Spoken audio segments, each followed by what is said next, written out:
So without further ado, I'm very pleased to introduce our first speaker, who is Kent Anderson, CEO of Redlink. Yeah, Thanks, great. Kent. Thank you. Hi, everybody.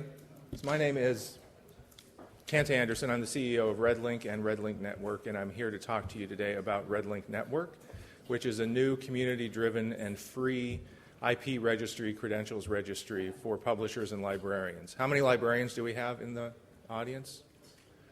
Okay, so for publishers, so it connects libraries and publishers and solves the credential sharing problem. So Redlink is a networked analytics company, and our goal is to help publishers and librarians see what they're missing. There are a lot of blind spots in the networked digital information economy, and our goal is to eliminate those as much as we can. We have a number of products right now. We have a publisher dashboard, a library dashboard that helps libraries and publishers see usage trends, denials, and granular data in a way that they can't, with the speed that they can't currently. And then we have a new product coming out called Site Leads, which helps publishers see new leads that they're missing by processing which institutions are trying to access their content but they don't have as current customers. So we can help you identify new leads. Redlink Network is trying to address the blind spot of you don't know when your institutions have updated their shibboleth, their IP addresses, their link resolvers, or their branding, and you have a hard time knowing when they do and seeing when they do. And libraries have a hard time knowing when publishers have actually taken up those changes. So we try to give transparency in that. It's a free, secure, community-driven initiative, and we hope that it helps to solve a problem that is bedeviling access that keeps knowledge workers of all types, students, researchers, from getting access to the content that someone has paid for on their behalf. This is what the site looks like currently. We're going to have an upgrade to the story aspect of it in a few weeks. But it's very simple. You just come, you sign in, you sign up for an invitation, and then we validate using your work email, and we validate that you belong to one of the organizations, either a publisher or a library, and there are thousands in the system, in the network, that you belong to one of those. And if you do, then we'll issue an invitation to you. You fill out your title and your name. You go in, and then you associate with your employer. If there's an administrator already installed, that person will get a notification, and they'll either approve or dismiss your request. If you're the first one for that organization, we'll look you up ourselves and be the administrator and either approve or dismiss your request. This is the URL. My fancy font didn't work, but you see it, redlink-network.org, and it is a public benefit company. All right, so we have set it aside as a free service and a public benefit company so that we can manage it for the community's benefit. Again, the goal is we have this very complicated digital network with a whole bunch of players in it, but they're managing it basically through email and Excel spreadsheets. So if there's an IP address change, the library will email maybe the top 10 to 12 publishers that come to mind that their IP addresses have changed. And maybe those emails are read, maybe they're viewed, maybe they're not. Maybe they get lost in the 200 emails that person got that day. And so slowly over time, the network gets out of sync, and you see denials that are not justified by any licensing problem. They're occurring because of a technical problem, a technical limitation. The network's doesn't have a piece to it that helps it manage itself, helps the community manage it, even though everybody's aligned in their purpose. So let me just show you some examples. These are from prototypes, and then I'll show you some live screens from the site. It launched at the end of July. But this is, say, the publisher's view of the network. It's highly contextual. The fun thing about this is we have people who are using it, and I'll get emails every once in a while. I just got one this last week where it's, how did it know that? I said, well, here's how it knew that. And they're like, that's brilliant. So it is a really brilliant piece of software. So for annual reviews, you can see they have two association requests. You'll see that Luke and Nick are both very overachieving because our prototyping speed is fast. So those are two people who are saying that they're employees of annual reviews, and then they have two customers, University of Southern California and University of Athens, who are asking to connect with them. If they approve that connection, then they can see their IP addresses, their shibboleth, their link resolvers and branding, and receive broadcast updates from those libraries. You can see down here they also get a status that 2 of the libraries have filed credential changes. They can review those and approve those. If there's an integration with the platform, and we have 2 integrations underway, then that automatically goes through. If there's not, then they go and just copy the information into the system themselves. The library sees the flip side. Luke and Nick are moonlighting there. That's okay. But they have 2 connection requests from publishers who want to connect with this library. They can also see down here that they sent credential updates out to their publishers, and 2/3 of them have accepted them. 1/3 have not. They can see who those are, and they can resend the request so that those credential updates are accepted. Again, IP addresses, shibboleth, link resolvers, and branding are all supported. So it's very simple. The library goes in. If they have an IP address change, they enter that. As soon as they hit save, the publishers get a notification that that university has changed their IP range. One place to change it, one place to broadcast it, one place to pick it up. These are actual screenshots. This is a publisher. I'm not disclosing who, but a publisher. Then they have, you can see all the pages down here, and that goes on for quite a bit. They have a couple of thousand connection requests out there waiting for libraries. So when these libraries go out and register, and a number of them are registered, these have since changed. They go out, they see the connection request, they accept it, and they're connected. Some of these are already sending and transmitting credential changes. I just was talking to a publisher last night who got a few credential changes and had a couple of questions. But that's how it works. And then for the library view, you can see these publishers have tried to connect with this library or have sent connection requests to this library. What's also interesting is you can see down here the library has sent to the publisher connection requests. So it works both ways. It's totally fair system. Everybody has access, again, free, community-driven. Libraries can also manage their hierarchical relationships. So they can say they're part of a consortia. If the consortial administrator agrees, then they accept that request and they're part of that consortia. If they have department libraries, they can send it to that librarian, or the librarian can send it upstream. And if everybody accepts that that's how the situation is, they establish that link. It also handles affiliates, which I think is one of the trickier parts of all of the consortial business.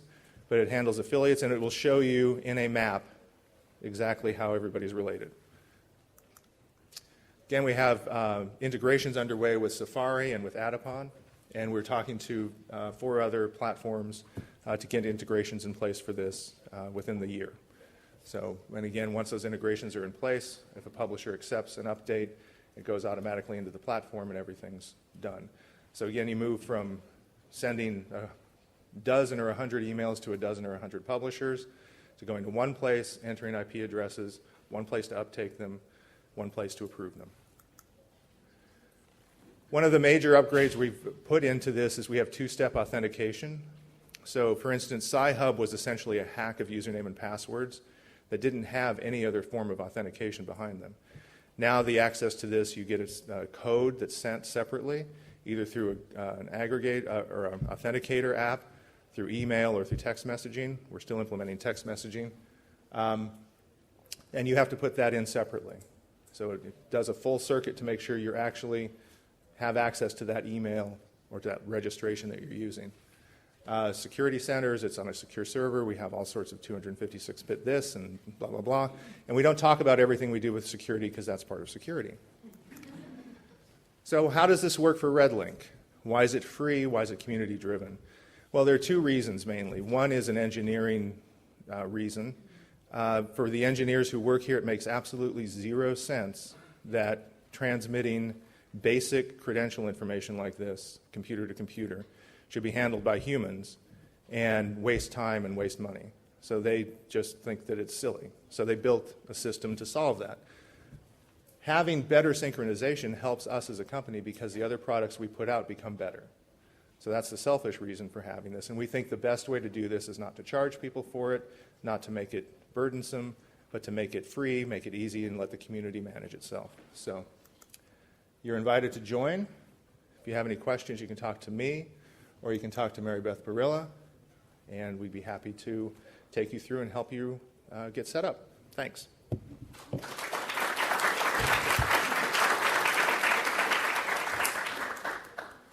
very much, Ken. Perfect timing as well.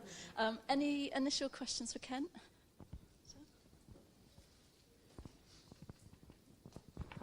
Thank you. Hi, Ken. Peter Ashman, BMJ, and Chairman of ALPS. You touched on Sci-Hub, and that was the area I was going to ask the question about. Do you feel that this is a potential solution to the Sci-Hub theft problem? Yeah, I think it's definitely an improvement. I mean, as a lawyer reminded me, the internet is an inherently insecure medium. So I don't think there's ever a totally sealed solution, but I think this is a huge improvement. The way that we view it is two-step authentication and other security measures that we can put in place will help a lot to prevent the kind of poaching and phishing that Sci-Hub did. The other thing is if the majority of reputable publishers are in this system, we feel that with all the monitoring that we do, with all the little security layers and tricks that we put in place, we could catch an incursion quickly and shut it down quickly one place, and it wouldn't be a matter of the whole community over months having to figure out that something's amiss. There would actually be a place that would be responsible for monitoring that and able to shut things down quickly or notify everybody at least to look for this. So we view it as an improvement. Other questions?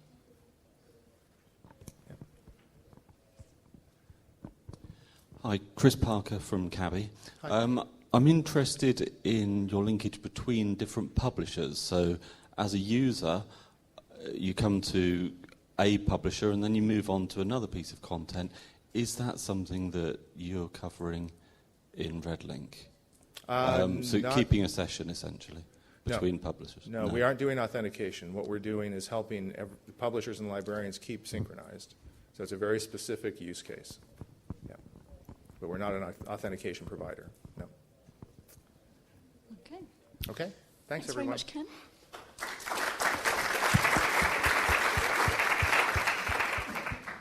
So our next speaker is André Gaul, who's from PaperHive.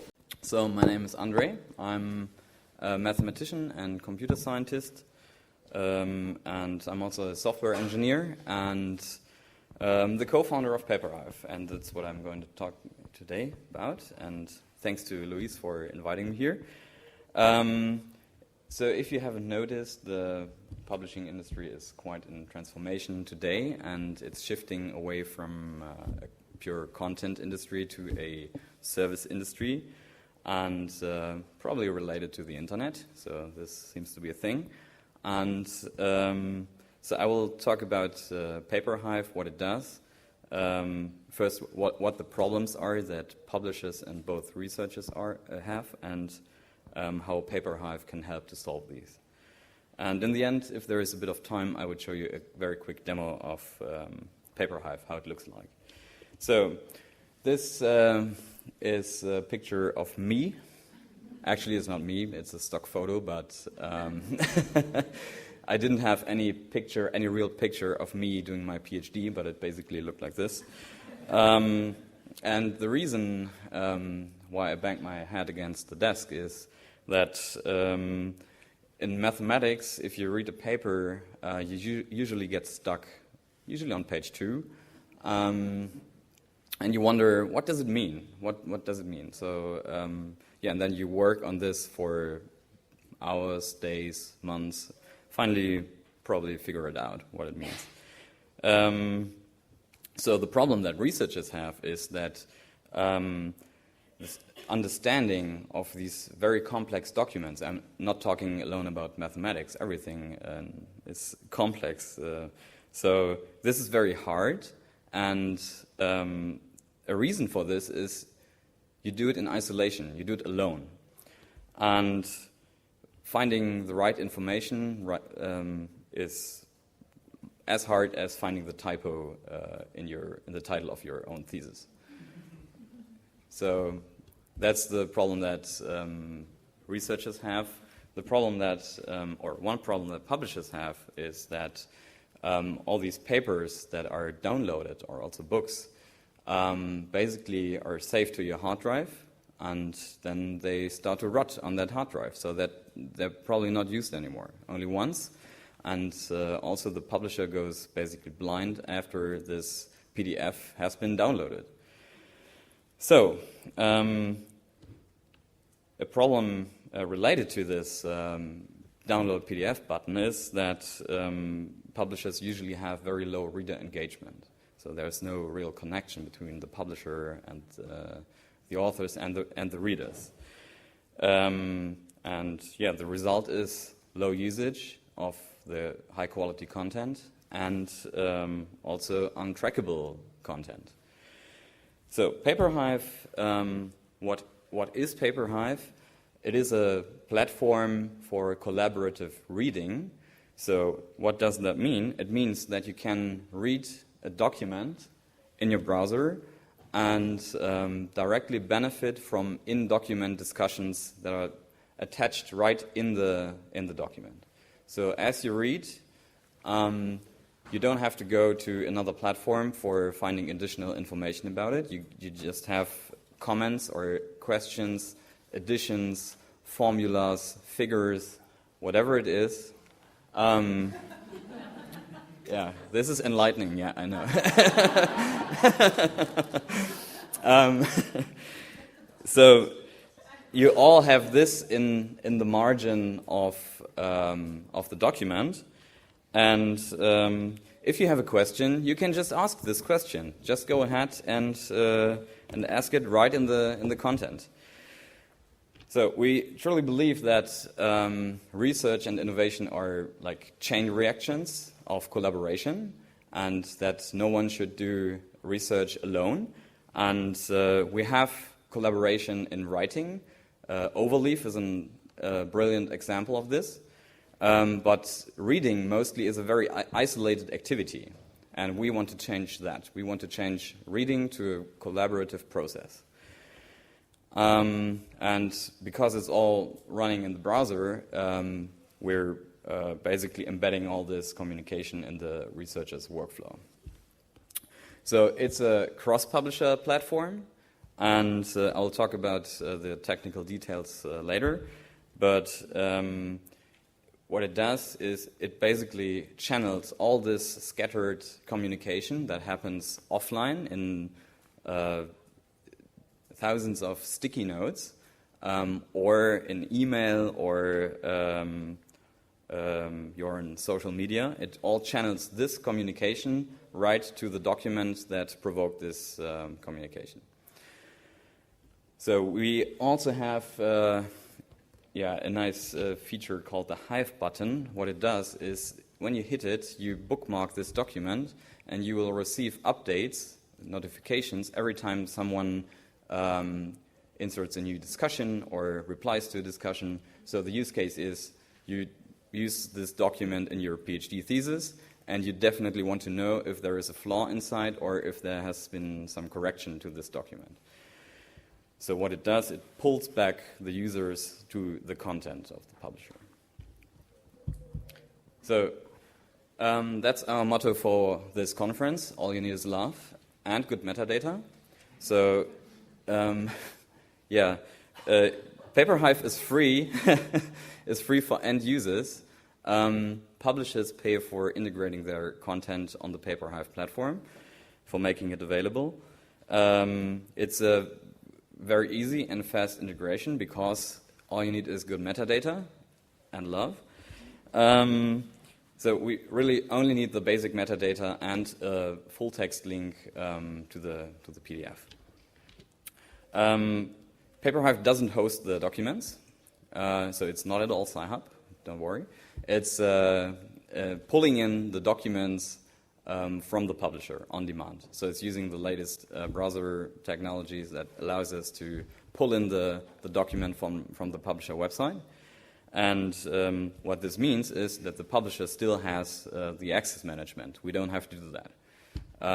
Also, all the traffic still goes to the publisher, so the publisher sees what's going on with the documents. And this was not possible before because basically after downloading the PDF, you went blind. So you can still get the usage statistics with the usual technology like a counter, for example, or whatever you already have in place.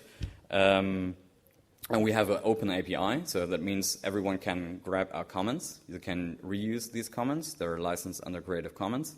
And actually, we're co-developing annotation standard with the W3C right now. So there is a standard being developed about these annotations. And this means that these comments can be reused by anyone, also on other platforms. So, and as a developer, I want to encourage you, or the publishers among you, to provide high-quality metadata to services like Crossref. So we really love Crossref. Thanks, Ginny. And you all benefit greatly from providing high-quality metadata because this allows services like us to operate. So the benefits for researchers are quite clear. You benefit from the knowledge of each other, and you read productively and increase your visibility as a researcher. All these experts are brought closer together on the content they're interested in, and maybe new collaborations for a new paper arise from these discussions. For publishers, it's very interesting because it somehow creates a lot of activity around this content. So readers return to the documents they worked with.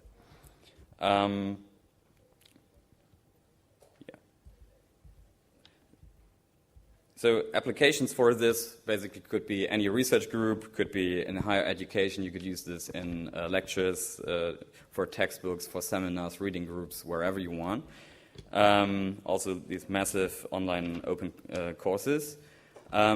We have additional features that allow sharing of content, and by this I mean you can select a piece of text in the document and create a link for just this selection. So you don't have to send emails like, go to this document, go to page 22, go to paragraph 2, and there's the second line, that's what you want to read.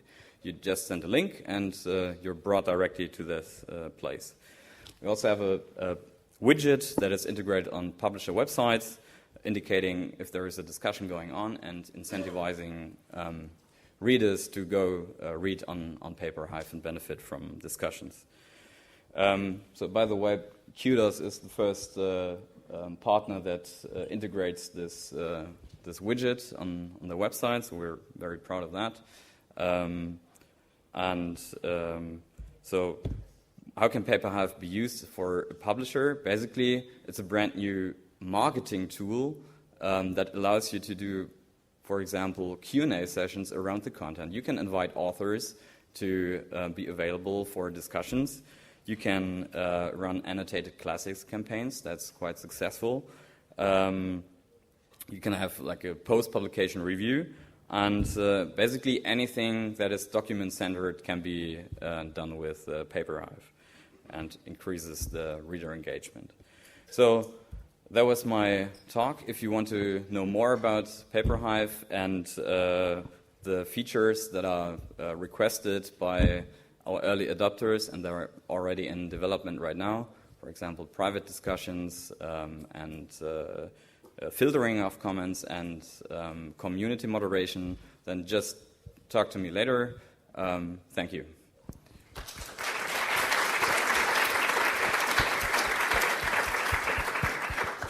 Thanks very much, André. Any initial questions?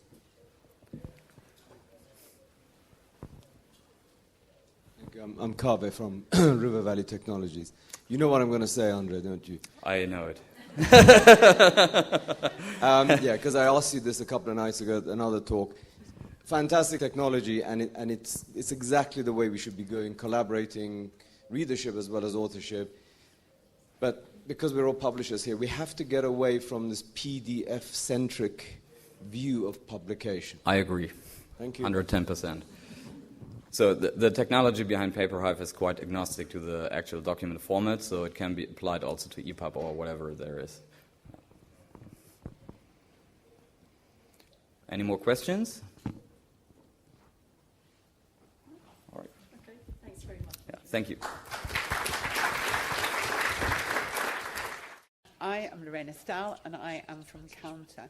Now, I know most of you are familiar with Counter, but chatting to a few people out of coffee, not everyone is. So just a quick reminder, we are a membership organisation, and we are the organisation that sets the standard, the code of practice, for counting and reporting the use of electronic resources. And thank you for the mention, André, already. That is what we're all about. We set a standard, and you publishers in the room implement it. And we provide great assurance to your library customers because we ask you to submit to an audit. And I know it's a big groan, but it really means that people can trust your usage statistics. And it really is a small but essential piece of the whole environment that we're in. No, nothing yet, so you'll just have to look at me, I'm sorry. So that's who we are. But before I tell you a little bit about where we're going in Counter... Oh, there we are. Like, this is us. And also, do you know, we have a new logo. I'm just going to point that out. And new colouring, my favourite Farrow and Ball colours that we've used here. So before I tell you a bit about where we're going, I'm going to just tell you a little bit about where we've come from. Back in 2002, a collaboration between publishers and libraries really launched Counter. And this group came together and that they could see there was a real issue. Libraries were beginning to spend huge amounts of money on electronic resources. Publishers were providing usage statistics, but they couldn't really trust them and they couldn't compare across different publishers, different platforms. And so Counter was born. And I would say, I think one of our great strengths is that collaboration, the collaboration between the publishers and the libraries. And you'll see how that is bearing out. And in 2003, the first Counter Code of Practice was launched. And as you can see, a lot of activity over the years since then in new releases. 2007, the NISO Sushi standard was released. And this is sort of the sister, if you like, of Counter, and a very important standard because it means that your usage statistics can be harvested in an automated way.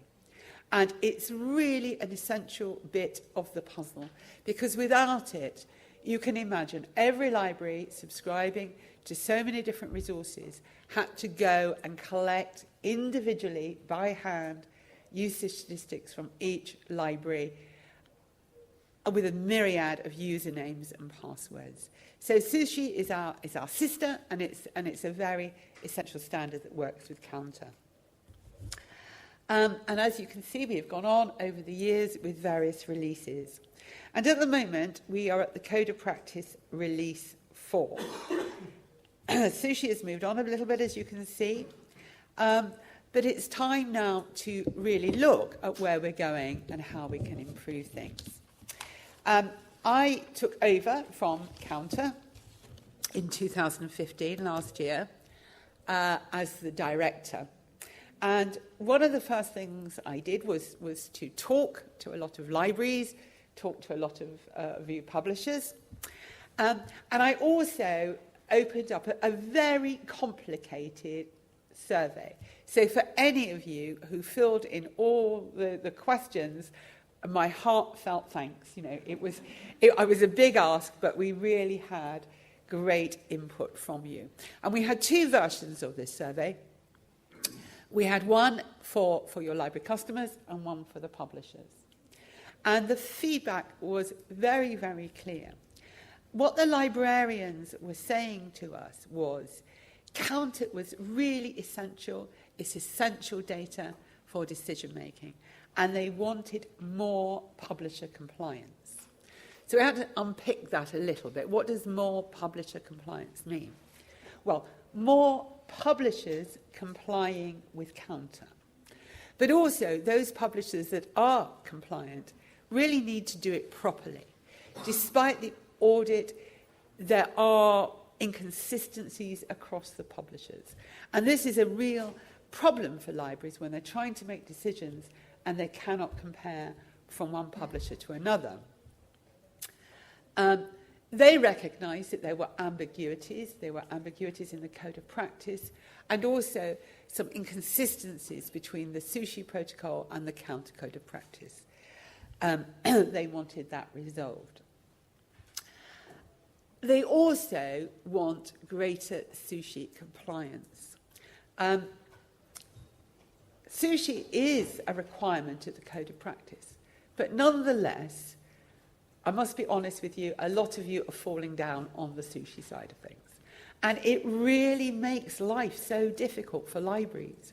And we have fantastic resources and services which can be built on top of using sushi.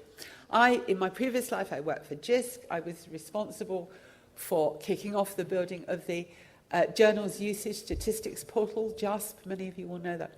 And that is just a neat tool that saves thousands of hours of library time and means that librarians can spend their time analysing the data rather than pulling it down. So sushi is really important, and the libraries from across the world said so. What did you tell us in the survey? Well, quite a lot, but overall you said, for goodness sake, remove the ambiguities in the code of practice. It's difficult to understand. It's inconsistent sometimes with sushi. You have to sort yourselves out, is what you said. So message heard, this is what we're doing. So we are now working on release 5 of the Counter Code of Practice. And as you can see here, an object-orientated approach and very much focusing on simplification that will enable you to meet those library requirements, more compliance. So that is how we are taking your feedback forward. And we have a technical group working on release 5. And in true Counter tradition, going back to that very beginning, in 2002. That technical group is a collaboration of publishers, vendors in the industry, and libraries. And they are beavering away on release 5. And believe me, no stone is being left unturned. They are such an enthusiastic group of technical people. It is a joy to watch them. They are working very, very hard. But they have that clear objective, going back to that feedback in the survey. Consistency. And consistency means a lot of things in this context. We're talking about consistency between the sushi and the Counter Code of Practice. But we're also talking about consistency across the platforms. And my goodness, it's quite difficult because you're all using platforms that are quite different. One of the big bugbears for libraries is sometimes some platforms will take you to the abstract, others will take you to the full text. That makes it difficult to compare usage. So those are the sort of problems that we're looking at in terms of consistency. Clarity, we've got to get the code of practice very clear. Clearly, if you're going to implement it, and it takes time, you don't want to have to send me an email to ask me explain what something means. So we're working very hard on the presentation, the clarity, and making sure that you can quickly find the information that you need in order to implement the code of practice and also to prepare and pass your audit. I hope this is music to your ears, but simplification is the other theme of Release 5. Fewer reports, more honed-down metric types, really making the whole thing easier to implement, easier to understand. When I first came to Counter, as I say, I did quite a lot of interviews with different publishers, And they all say, oh my God, these releases of Counter, they're so expensive. They are really, really... and it's difficult to get the resource for them. And we very much hear this. So I promise you, Release 5 is the last major release. Yes, hooray, somebody's cheering. So we will, clearly we will have to move with the times, we will have to update, but it will be a process of continuous maintenance. We won't be saying to you, sorry guys, you've really got to reconfigure. So I'm sure you're all interested in the timeline. 1 minute. Very briefly then, the guys are beavering away, our technical group of librarians and publishers, and we aim to publish a draft release for you to look at and to comment on in the beginning of next year. So really, that is your moment. Please do really embrace the chance to tell us what you think and to take feedback from your colleagues and come back to us. We will then take on board your feedback, and we hope to release Counter 5 in the middle of next year. And then there will be an 18-month period for implementation.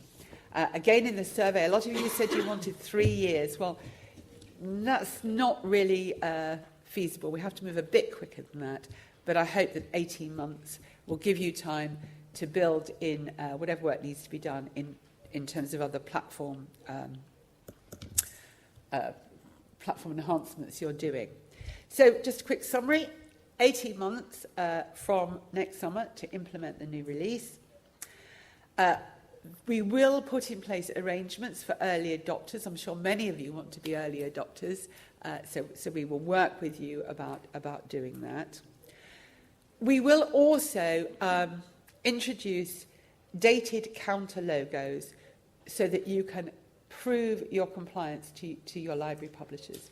We have had a little bit of a problem that people can just grab the Counter logo, stick it on their website and claim to be Counter compliant without doing all that hard work that you have been doing. So we will now be policing that much more strictly, and there, as I say, will be a dated logo, so your customers will be able to verify that you truly are compliant. So thank you very much for, thank you very much for listening.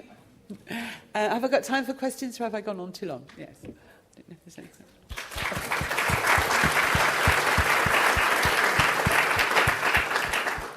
Thanks very much, Lorraine. Any questions?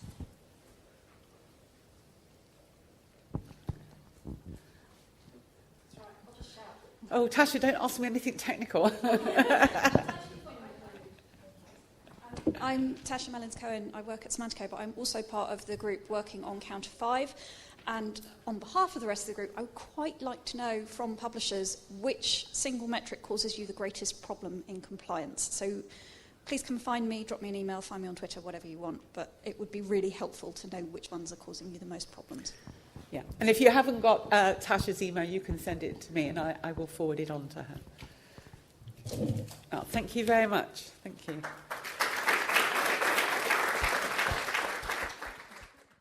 My name is Ginny. I'm from Crossref. We're pretty old hat, I think, with some of the other people speaking today, but we have been working on a lot lately, and we've got a lot of big plans for next year. So I'm going to jump straight in and talk a little bit about some of the things we've been working on that are new, and also what we're planning in the coming 6 to 12 months. Here's just an overview. If I had more time, I would go into each of these initiatives in more depth. I'm going to zoom in on a couple of key ones that I think will be most interesting for this audience. Just a quick update. People may have noticed we rebranded. It's not just a new logo. We have thought quite hard about how we talk about Crossref and how we're working with our increasingly diverse community, and we have re-articulated what our role is. And as part of that, we have also looked at what our principles are and things that are important to us, for example, around being sustainable, treating all members equally, regardless of size or geography, and collaborating with the whole community. A little recap as well. We did change some of the service names. My first month at Crossref, somebody asked me if Fundref was our competitor, so that was that name out the door. This is just an overview to see some of the name changes. We hadn't branded content registration as a service ever before, but this is our core role for the community. Publishers register their content, they tell Crossref it exists, they enter that once, and then it permeates throughout the rest of the community and a bunch of other systems. So running that infrastructure starts with the content registration. So one of the big developments this year, really recently, a month or so ago, was the release of Crossmark 2.0. And just a month or so before that, we included linked clinical trials in that. So I'm going to just show you the new buttons for Crossmark. How many publishers here are participating in Crossmark, if you know? A few. Okay. Well, it's a pretty good service. It allows you to add in some extra metadata, such as funding information, license info. Displays this extra metadata to the user. We've got about 15 million clicks on these buttons over the years, so people are definitely using it. But we've brought it up to date, and there's a number of different sizes and options. We know it's taking up real estate on your content pages, so thanks for those publishers who've been on the working group with us, helping us refine this. And just to sort of look at what that pop-up box does look like, we've gone from what's on the left to on the right. We've hired, and we have a user experience designer on staff, and we've really looked at the Crossmark service from the usability perspective. So it has been totally rearranged. Instead of the two tabs, status and record, it's that we've reorganized the information into these expandable and collapsible fields. The one thing we realized was that we had to make it really clear as soon as they clicked on it. The key thing people want to know is this document up to date? Has it had some updates, such as errata, or agenda, and also has it been retracted? We've had about 2,000 retractions deposited with Crossref, and I would make a plea for more of you there to register retractions, and then that can be displayed. What it means is you can then link to a correction which has its own DOI as well. So it uses a traffic light system. It's green if it's up to date, it's yellow if there might be an update to be aware of, and it's red if it's been retracted. So we also include the ORCID IDs under the author field. And this example, so instead of the record tab, expanding some of those, this actually allows me to talk about linked clinical trials briefly. It is a really significant development. And actually, I don't know if he's here, but Daniel Shanahan from Biomed Central has been leading the working group. He's been very key in pushing for this development. And we kind of did a sprint, and in about 7 weeks, got it together and put it in Crossmark. There's a lot of talk about linking data with publications, and this is one example of it working. So that's a couple of things that we've got to update you on. I did want to, I don't know how many more minutes I have. A few, good. These are some of the things that we're going to be focusing on now. So there's a few of us here at the conference, myself, Rachel Lammy, Ed Pence, and Jennifer Lynn, our Director of Product Management. So please come and ask us if any of these catch your eye about any of these new initiatives. But I'm first going to talk about preprints. One content type that we always shied away from and actually weren't allowed to have registered in the Crossref system, but things change, as we know. And we've had, you may have seen if you're following our blog, a few updates, 2 or 3 over the last few months. It's been in the news lately. A lot of people are announcing that they're going to start incorporating preprints, American Chemical Society, Centre for Open Science, and luckily Crossref is ready to go with a service that links up versions and makes sure the full history of the research work is connected. A little bit more detail on that. We're talking about it as posted content, so we're distinguishing between posted content and publications. But as ever, Crossref makes no judgment of quality or value. We just are looking for a way to organise these versions. One important thing is that the preprint will have its own unique identifier, DOI, and they will have to link to any future publication, a version of record or an accepted manuscript. So the preprint publisher can either use our API or search for that, but we'll also match metadata. If we spot some similar looking metadata, we'll alert the preprint depositor so they can check with their author and make sure that they link then to the future version of record. We are going to be testing this. The code is actually live. We're going to deploy pretty soon, but we're going to test it with one publisher, MDPI, next week and for a couple of weeks. So a few weeks after that, watch out for some announcements. And that will include a lot more documentation and detail than I'm giving here, with policies and definitions of versions and that kind of stuff. If I have time, I'd like to just touch on event data as well. I don't know how many people have heard about this initiative. You raise your hands. It was called the DOI Event Tracker in its sort of working group stage, and we're calling it event data.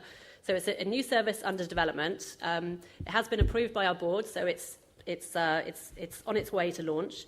It will provide a transparent collection of data on the activity that happens to the records in Crossref. So currently standing at 83.5 million records.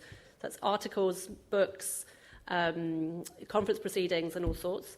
And by events, I mean things like the addition or removal of a reference from a Wikipedia page, or a tweet, or a like on Facebook, or it could be, which we're finding is quite an important requirement, a link between a data set and a publication.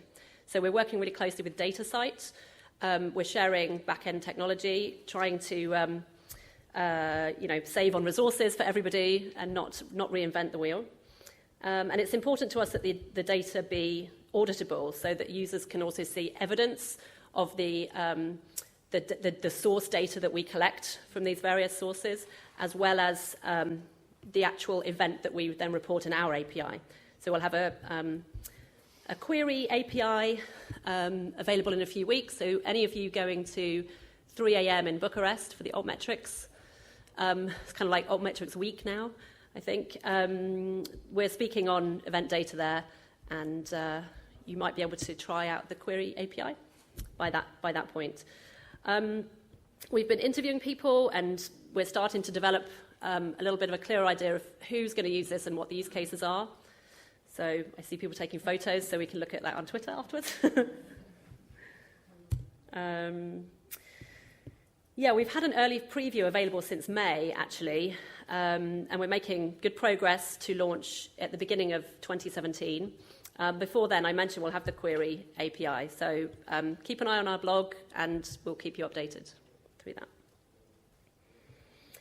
And one more minute, other stuff. I did just want to mention, we have over 150 new publishers joining Crossref every month.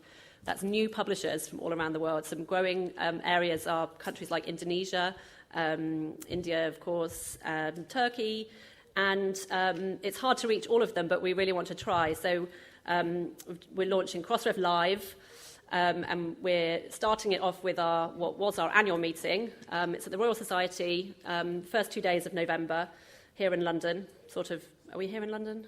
Not really. We're then going to take that on the road. We're going to Brazil a couple of weeks after that, where we have 2 dates. And we had to put on a second date by popular demand, like a rock band or something. And of course, at this event, we're trying to recreate our image. We'll have a bunch of guests actually here at the Royal Society at Live 16, such as Orchid and DataSite, who we work with really, really closely. They're sort of allies, partner companies, and some entertainment, some science, comedy, and of course an opportunity to chat with Crossref people and look at these initiatives in depth. another plug for another event. I mentioned that we work really closely together with DataSite and Orchid, and we've been working with them on looking at an open community-led organisation identifier, so a persistent identifier for organisations. And as part of that, we thought, shouldn't persistent identifiers have their own festival or their own conference? So in Reykjavik, the week after the Crossref meeting, together as well with the California Digital Library, the four of us are hosting this kind of a trial. We've got about 40 people signed up at the moment, so I would encourage you to just look at the agenda, which we'll be releasing in about a week. We've had about 20 speakers propose talks on the uses of persistent identifiers, future needs, and we do hope to release something to the community to comment on a proposal for an organisation identifier. And I'm going to finish with a picture of our new website that's coming in a couple of weeks. And that's it. Thank you.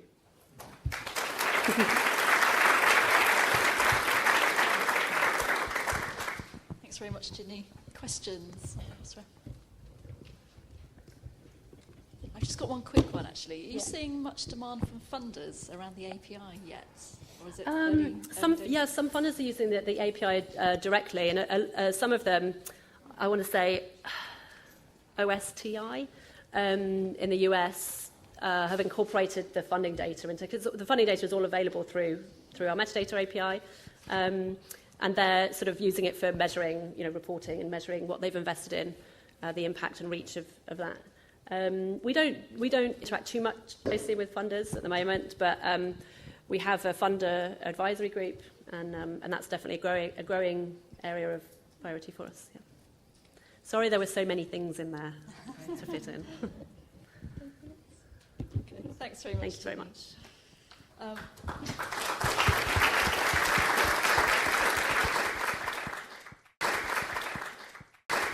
Our next speaker is from the Collaborative Knowledge Foundation. Kristen Ratan is actually on the agenda. Unfortunately, she couldn't make it today, but I'm really, really grateful that her co-founder, Adam Hyde, could join us at really short notice, and he's come all the way from California, so we're really, really grateful. So thanks, Adam. Thank you. Kia ora, I'm from Adam Hyde from Collaborative Knowledge Foundation from New Zealand. It's a picture of New Zealand. I just quickly see if I can mirror all this. Do we see something? Nothing. It's always technology, huh? That gets in the way. Okay, I'm going to reboot and just see if this does it. So I'll give you a little bit of background about the Collaborative Knowledge Foundation. So we're kind of babies on the block. We've been around for almost a year now. And we've scaled up to an organisation about 12 people or so. And Kristen and I co-founded this in October of last year. Kristen was the former publisher for PLOS. She's been with Highwire, Adapon, and other places. Is pretty well known within the publishing sector. And I'm a kind of a naive outsider. My background is I was a digital artist for a long time. And I built open source communities and effectively open source publishing communities, as well as technologies to enable these communities to work together to produce content. So we decided that we would found the Collaborative Knowledge Foundation in order to address some of the issues that we both saw from our different perspectives as being kind of broken in the world of publishing. And of course, Kristen knew it from the inside, and she was kind of used to these things, and I was kind of from the outside, and I was bewildered by how bad it could be, that it actually was. And so we got some support from the Shuttleworth Foundation and also from now the Moore Foundation, and we're now working to develop some key technologies and approaches towards solving some of these problems. Do you have the PDF? Maybe I'll just put it up on there. For some reason this is not working. And so essentially our story is that the publishing workflows are broken, kind of really badly broken. I'm guessing that I don't have to go into too much detail about this for you. You feel the pain. You're inside those machines, inside those black boxes that your organisations have to conform to. And you know, they are in some sense a kind of a prison for workflows. You can't break outside of them very easily. You don't own them. You're housed within them. Should they decide to go somewhere else, you have to go with them. Getting out of them is problematic, expensive, and painful. Not only is that bad for where you are now, it means that you can't iterate forward very easily. So if you want to change your workflow, you know, it's kind of like good luck to you. You're on your own, or you have to go through an expensive and slow process to work with the various vendors of your software in order to fix things. And so we believe that this is kind of not the ideal state. You could probably imagine another way of doing things, right? And which is a little bit more freeing and would allow you to improve as you go. And so what we're articulating is that we should be looking at a different way of doing things. We should be looking at this problem, but as I think Einstein said, you know, you can't look at at fixing a problem with the same thinking that you use to create it, right? So what we are suggesting is that you get out of, or the publishing sector at large gets out of the, here we go. Wow, actually, I have something I can talk to. So I use this thing, right? Next. That's us. Okay. So, you know, I'll get to here. We have to deconstruct some of these established legacy norms, and we have to start again in many ways. So, for example, we advocate getting out of closed source environments into open source environments. We advocate thinking about creating an ecology of open source standards and products that you could call shared infrastructure. These are, you know, the things that the publishing sector commonly needs to use, but these should be public assets in a sense. They should be open source and shared. That we should be collaborating with each other in order to create these and make them sustainable. And we should also think about the way that we build the softwares upon which our workflows reside, right? They should be flexible and not monolithic. We should no longer be thinking about softwares that house our workflows as being these boxes that we cram ourselves into. They should be quite flexible frameworks that we can move forward that will support the new kinds of workflows that we wish to explore. So, a little bit of a word on open source. Here's some of the reasons why open source is a good idea, and I'll touch on some of the products that we also build products. Our story is about a greater vision as well as the actual things that we do. But when I speak to our products, I'm also speaking to any open source products that are out there. We like to collaborate even with those that are considered, you know, in the competitive space that we are.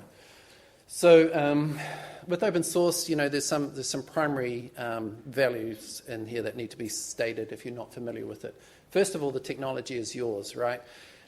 Even though open source, you have a copyright holder.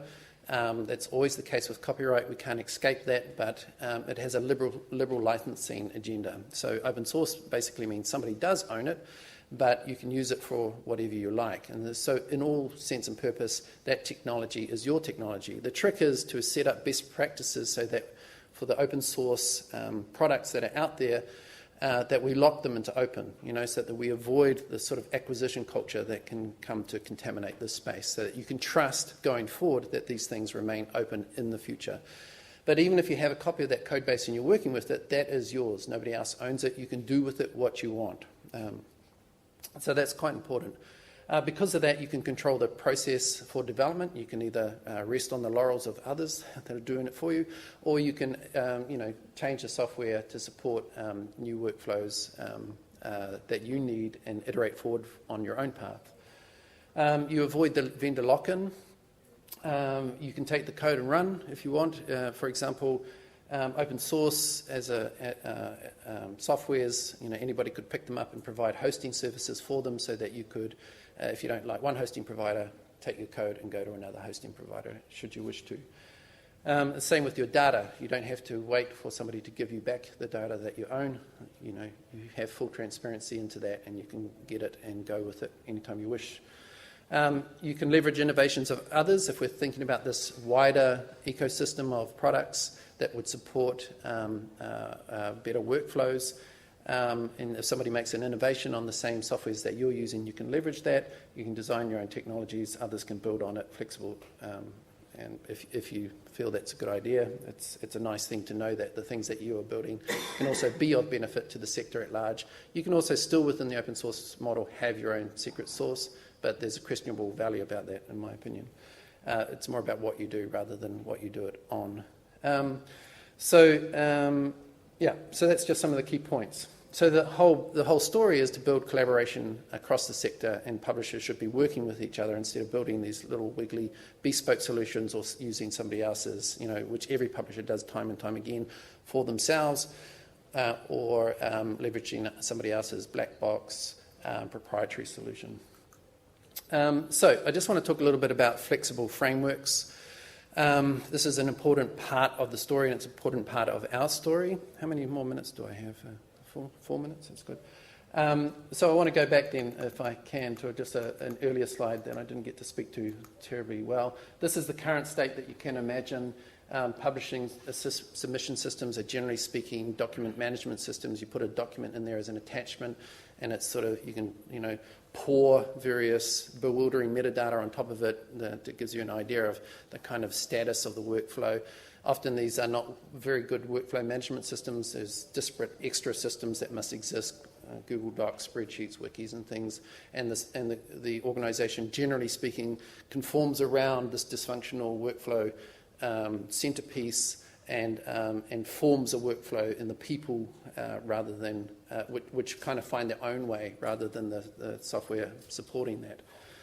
And of course, you throw, once you've done with that, you throw, common story is you throw that content to an external vendor, commonly in India, and they give you back some XML, and then you take the static HTML and the PDF, and you link it, and you give your syndication services the XML. And we should be escaping this. We should be moving towards more web-based workflows.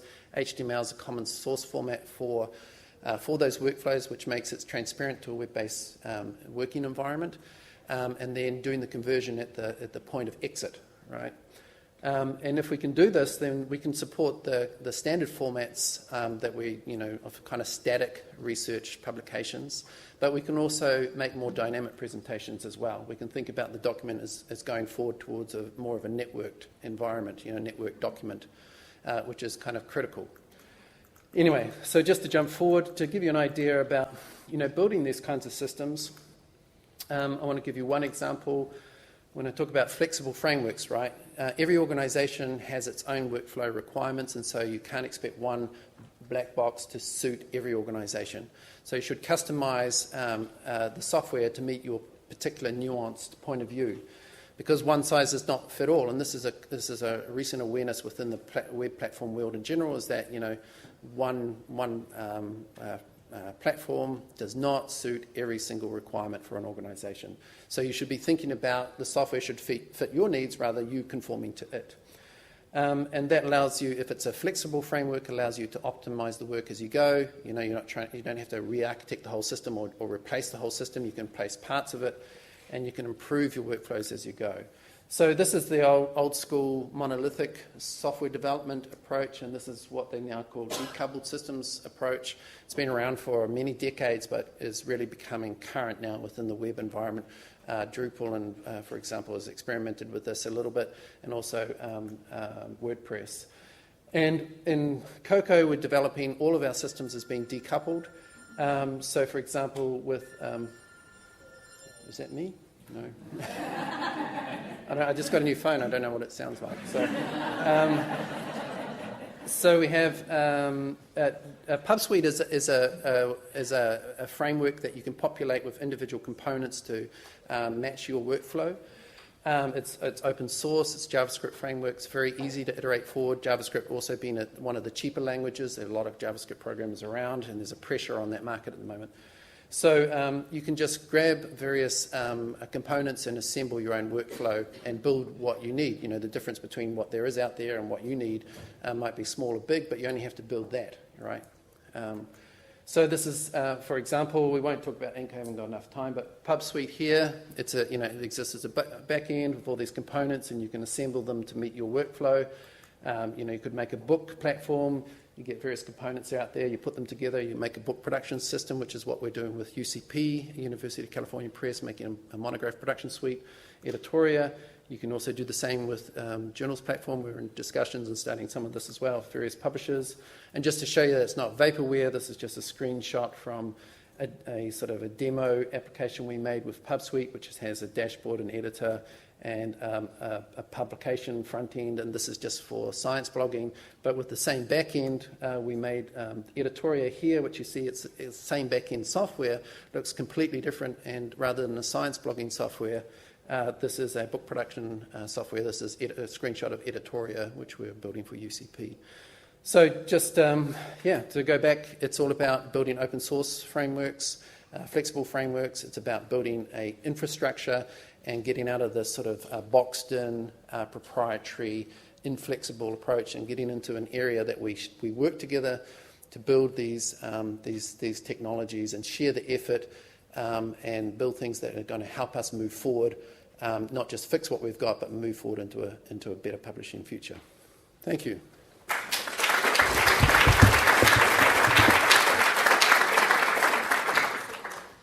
Thanks, Adam. Are there any questions? Just quickly for Adam. Pippa Smart, editor of Learned Publishing. Many thanks, and really interesting software, but I do have a question about open source.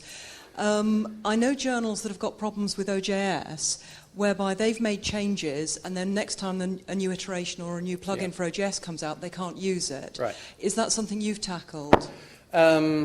So I don't know that problem. I have a deep respect for OJS and PKP. First to get in there and try and solve this problem themselves. From our perspective, what we're trying to do is work very collaboratively with publishers so that we build the systems that they need. And for example, with UCP, like we're meeting every month, every 6 weeks, face to face, communicating what they need and for their systems and working out how we build it so there's no surprises. So this is the kind of thing that we're trying to achieve. But also the kind of system that we're building is very flexible, so you can take the components that you want and not sort of work with just what you're given. So in these ways, we're trying to solve that kind of issue. Yeah.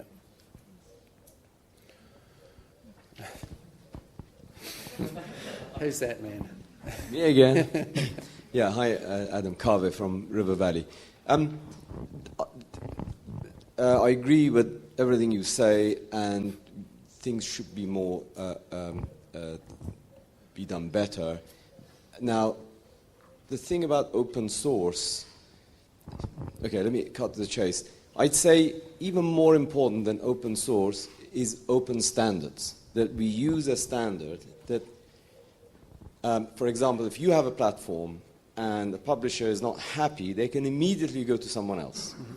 That is also a lock-in.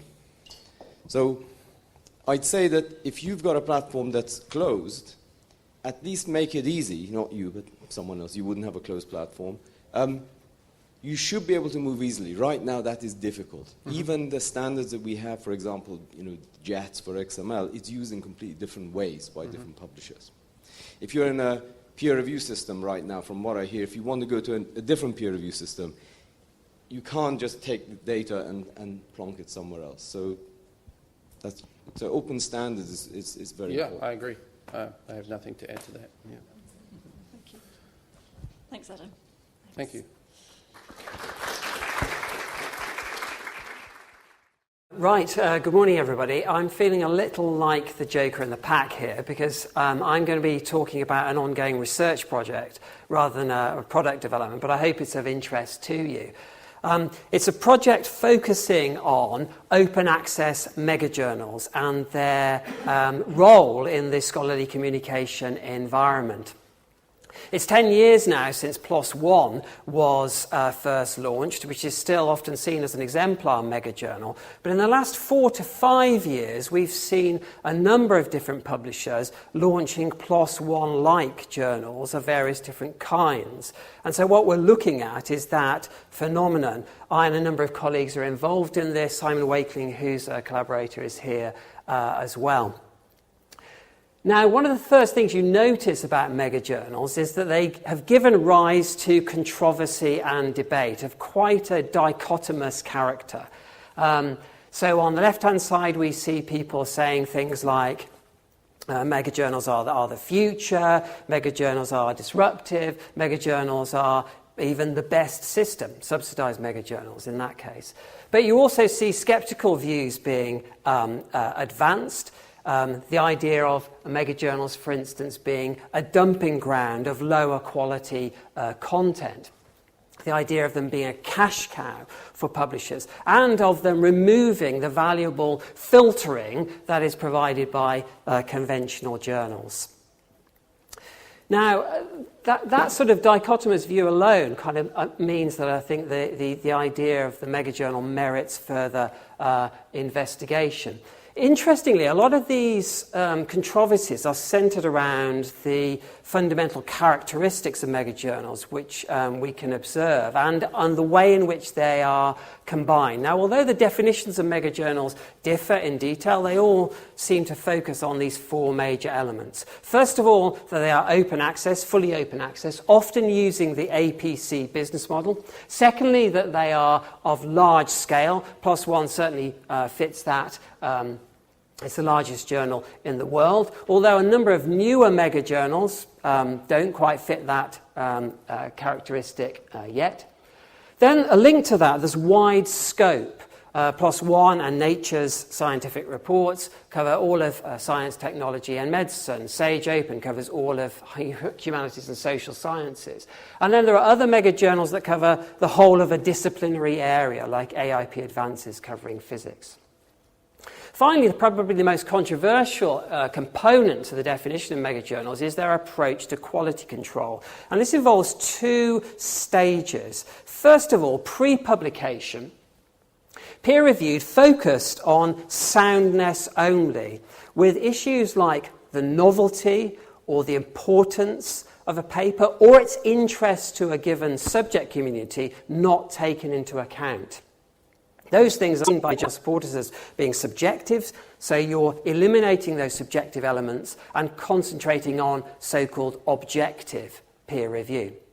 But that's accompanied by a second stage of quality control, post-publications, focused on metrics, which then tell us what the community decides is novel, important, or of interest, through usage, citation, and so on. Those 2 components are important, but are nevertheless controversial. And the way in which these components are combined is of interest. So it's almost certainly the case that the scaling of mega-journals that we've seen is enabled by the business model. The APC business model scales or allows that scaling to take place in the way that subscriptions don't. But some people would also say, well, the scale is enabled by lower quality. So thinking about those relationships is important. Here we see the growth of mega-journals since 2006, and you can see that that's dominated by PLOS One so far.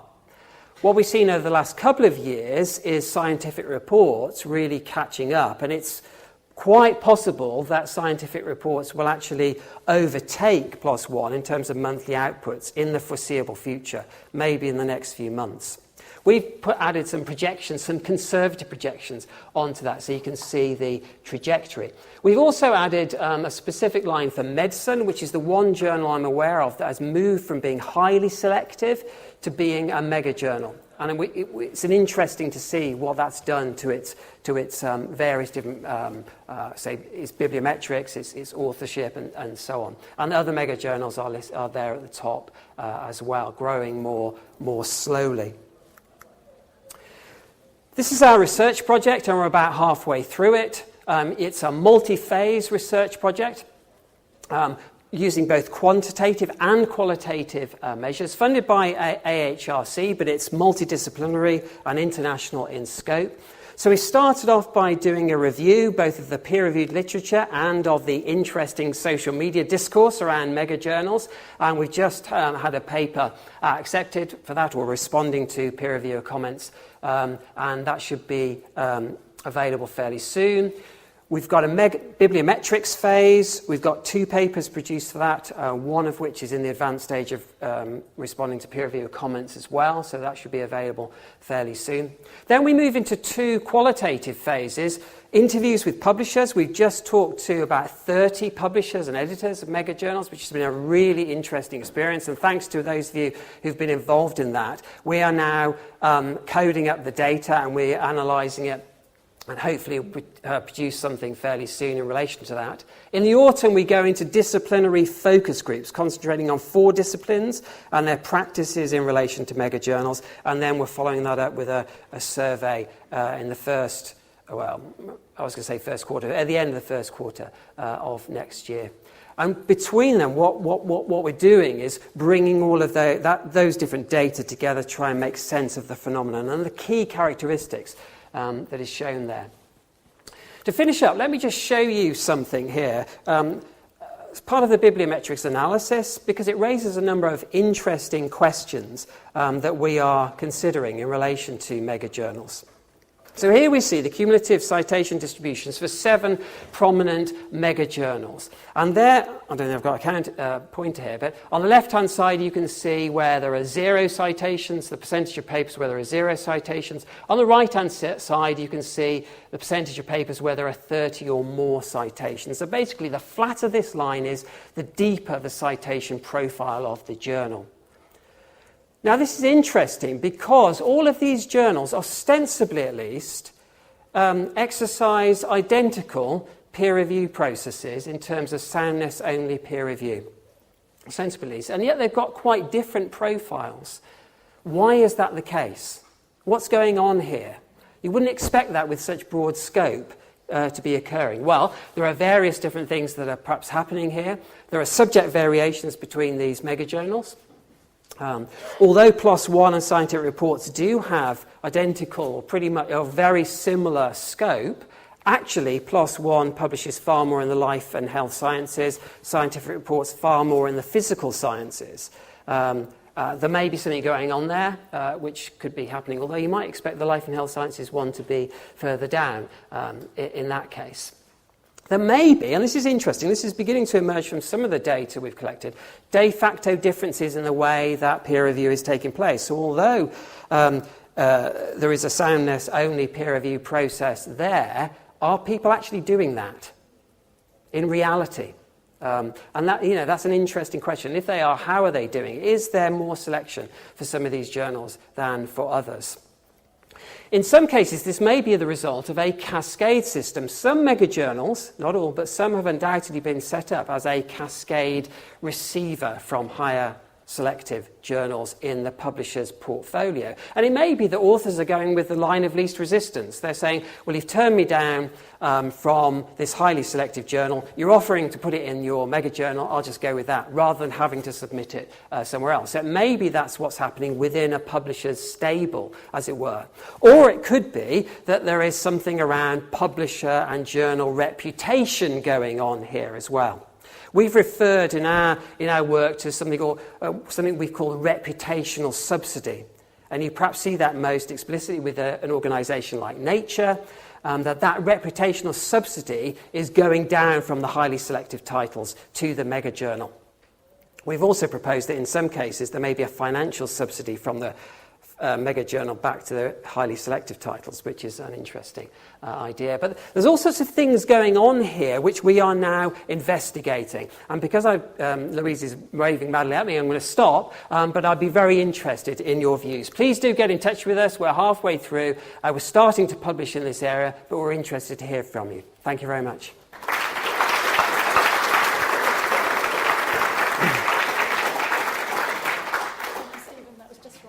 Time for a question even, so that was just right. Anything that anyone would like to ask? No? Oh.